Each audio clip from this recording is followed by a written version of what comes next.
E, de fato, pela apuração que a gente tem, é um problema atualmente nessa negociação entre Brasil e Estados Unidos chegar a um senso comum, porque os Estados Unidos têm reclamações, algumas delas que até fazem sentido, no sentido de protecionismo do Brasil, porém o Brasil tem reclamações de uma sobretaxação que foi feita ali de uma forma um pouco aleatória, né? Os economistas falam, inclusive. Então, é isso, assim, eu acho que a análise que mais chama a atenção até é que aparentemente essa campanha eleitoral começou em Washington, né? Isso diz muito sobre o que vai acontecer até outubro, né? Começou em Washington, com duas fotos, uma do presidente Lula com Donald Trump, outra do Flávio Bolsonaro com Donald Trump. Acontece que essas fotos elas têm pesos diferentes.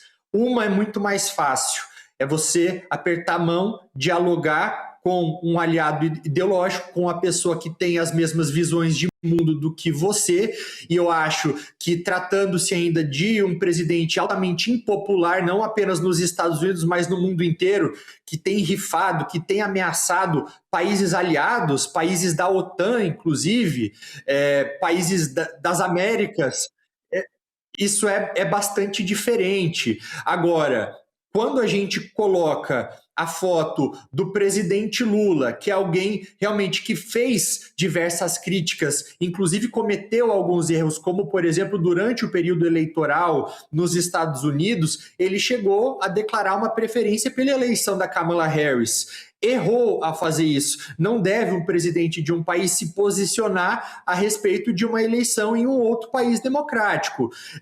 Portanto, acredito que o Lula, apesar de tudo isso, de todas essas divergências, ele ter conseguido um encontro com Donald Trump na Casa Branca, um encontro que acontece nos termos dele, lembrando, né, alguns detalhes, como, por exemplo, a inversão da ordem. Haveria primeiro, como acontece sempre, uma coletiva de imprensa entre os dois presidentes. O presidente Donald Trump ele sempre faz isso, e depois existe uma reunião às portas fechadas, e o presidente Lula, que não é novo na política, ele soube inverter essa ordem justamente para também não cair em nenhum tipo de enrascada em uma reunião que durou 3 horas e que saiu com planos da criação, por exemplo, de grupos de trabalho para lidarem com a questão tarifária. Então, eu acho que são fotos que têm sentidos, significados e interpretações diferentes, e a população brasileira muito provavelmente consegue enxergar isso.